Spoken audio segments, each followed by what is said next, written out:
Hi ನಮಸ್ತೆ ಎಲ್ಲರಿಗೂ ಮತ್ತೊಮ್ಮೆ ನನ್ನ ಯೂಟ್ಯೂಬ್ ಚಾನಲ್ ಹ್ಯಾಪಿ ವರ್ಡ್ಗೆ ಸ್ವಾಗತ.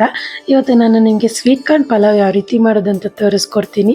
ನೀವು ಇನ್ನೂ ನನ್ನ ಚಾನಲ್ನ ಸಬ್ಸ್ಕ್ರೈಬ್ ಮಾಡ್ಕೊಂಡಿಲ್ಲ ಅಂದರೆ ಈಗಲೇ ಸಬ್ಸ್ಕ್ರೈಬ್ ಮಾಡ್ಕೊಳ್ಳಿ, ಹಾಗೆ ಬೆಲ್ಲೈಕನ್ನ ಪ್ರೆಸ್ ಮಾಡಿ. ನಾನಿಲ್ಲಿ ಫಸ್ಟ್ ಒಂದು ಸ್ವಲ್ಪ ಚಕ್ಕೆ ಹಾಕ್ಕೋತಾ ಇದ್ದೀನಿ, ಒಂದೆರಡು ಮೊಗ್ಗು ಮತ್ತು ಒಂದು 4 ಲವಂಗ, ಸ್ವಲ್ಪ ಜಾಪತ್ರೆ, ಒಂದು ಅರ್ಧ ಸ್ಪೂನ್ ಆಗೋಷ್ಟು ಸೋಂಪು ಮತ್ತು ಒಂದು ಅರ್ಧ ಸ್ಪೂನ್ ಆಗೋಷ್ಟು ಜೀರಿಗೆ, 2 ಏಲಕ್ಕಿ ಮತ್ತು ಒಂದು 2 ಸ್ಪೂನ್ ಧನಿಯಾ.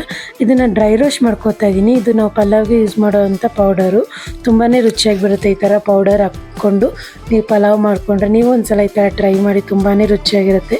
ಇದನ್ನು ತಣ್ಣಗಾದ್ಮೇಲೆ ಇದನ್ನು ಫೈನ್ ಪೌಡರ್ ಮಾಡಿ ನಾನು ಅದೇ ಜಾರಿಗೆ ಸ್ವಲ್ಪ ಶುಂಠಿ, ಒಂದು ಬೆಳ್ಳುಳ್ಳಿ ಮತ್ತು ಒಂದು 8 ಹಸಿಮೆಣಸಿನ್ಕಾಯಿ, ಸ್ವಲ್ಪ ಪಾಲಕ್ ಸೊಪ್ಪು, ಸ್ವಲ್ಪ ಮೆಂತ್ಯ ಸೊಪ್ಪು, ಸ್ವಲ್ಪ ಪುದೀನ ಮತ್ತು ಸ್ವಲ್ಪ ಕೊತ್ತಂಬರಿ ಸೊಪ್ಪು ಮತ್ತು ಸ್ವಲ್ಪ ನೀರು ಸೇರಿಸ್ಕೊಂಡು ಇದನ್ನು ಅಷ್ಟೇ ಫೈನ್ ಪೇಸ್ಟ್ ಮಾಡಿ ಸೈಡಲ್ಲಿ ಇಟ್ಕೋತೀನಿ. ನಾನಿಲ್ಲಿ ಒಂದು 5 ಸ್ಪೂನ್ ಆಗೋಷ್ಟು ಎಣ್ಣೆ ಹಾಕೋತಾ ಇದ್ದೀನಿ, ಸ್ವಲ್ಪ ಪಲಾವ್ ಎಲೆ ಮತ್ತು ಸ್ವಲ್ಪ ಒಂದು ಚಕ್ಕೆ, ಲವಂಗ, ಮೊಗ್ಗು, ಸ್ಟಾರ್ ಫ್ಲವರು, ಏಲಕ್ಕಿ, ಪಲಾವ್ಗೆ ಏನೇನು ಐಟಮ್ ಹಾಕ್ತೀವಲ್ವ ಅದೆಲ್ಲ ಹಾಕೊಂಡು ಸ್ವಲ್ಪ ಫ್ರೈ ಆದಮೇಲೆ ನಾನಿಲ್ಲಿ 2 ಈರುಳ್ಳಿ ಸೇರಿಸ್ಕೊತಾ ಇದ್ದೀನಿ. ಈರುಳ್ಳಿ ಸ್ವಲ್ಪ ಫ್ರೈ ಆದಮೇಲೆ ನಾನು ಕಪ್ ಆಗೋಷ್ಟು ಬೀನ್ಸು, 1 ಕಪ್ ಆಗೋಷ್ಟು ಕ್ಯಾರೆಟು, 1 ಕಪ್ ಆಗೋಷ್ಟು ಬಟಾಣಿ ಸೇರಿಸ್ಕೊತಾ ಇದ್ದೀನಿ.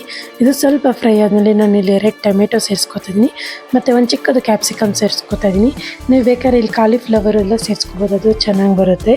ಅದಾದಮೇಲೆ ನಾವು ಪೇಸ್ಟ್ ಮಾಡಿ ಇಟ್ಕೊಂಡಿದ್ವಲ್ಲ ಅದನ್ನು ಸೇರಿಸ್ಕೊಂಡು ಶುಂಠಿ ಬೆಳ್ಳುಳ್ಳಿ ಹಸಿ ವಾಸನೆ ಹೋಗೋವರೆಗೂ ಚೆನ್ನಾಗಿ ಫ್ರೈ ಮಾಡ್ಕೋಬೇಕು.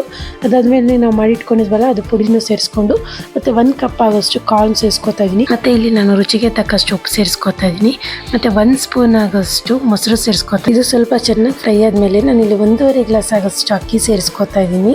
ಅಕ್ಕಿನ ಈ ಥರ ಮಸಾಲೆಯಲ್ಲಿ ಹುರ್ಕೋಬೇಕು, ಆಗ ಪಲಾವ್ ಟೇಸ್ಟ್ ಚೆನ್ನಾಗಿ ಬರುತ್ತೆ. ಇಲ್ಲಿ ನಾನು 1.5 ಗ್ಲಾಸ್ ಅಕ್ಕಿ ತೊಗೊಂಡಿರೋದ್ರಿಂದ 2 ಗ್ಲಾಸ್ ನೀರು ಮತ್ತು 1 ಗ್ಲಾಸ್ ಆಗೋಷ್ಟು ತೆಂಗಿನ ಹಾಲು ತೊಗೊತಾ ಇದ್ದೀನಿ. ತೆಂಗಿನ ಹಾಲು ಹಾಕೋದ್ರಿಂದ ಟೇಸ್ಟ್ ತುಂಬ ಚೆನ್ನಾಗಿ ಬರುತ್ತೆ. ನೀವು ಬೇಕಾದ್ರೆ ಬರೀ ನೀರು ಹಾಕಿ ಸಹ ಮಾಡ್ಕೋಬೋದು. ಈ ಥರ ಮಾಡ್ಕೊಂಡ್ರೆ ಟೇಸ್ಟ್ ಚೆನ್ನಾಗಿ ಬರುತ್ತೆ. ಅದಕ್ಕೆ ನಾನು ಯಾವಾಗಲೂ ಅಷ್ಟೇ ಪಲಾವ್ಗೆಲ್ಲ ಸ್ವಲ್ಪ ತೆಂಗಿನ ಹಾಲು ಯೂಸ್ ಮಾಡ್ತೀನಿ.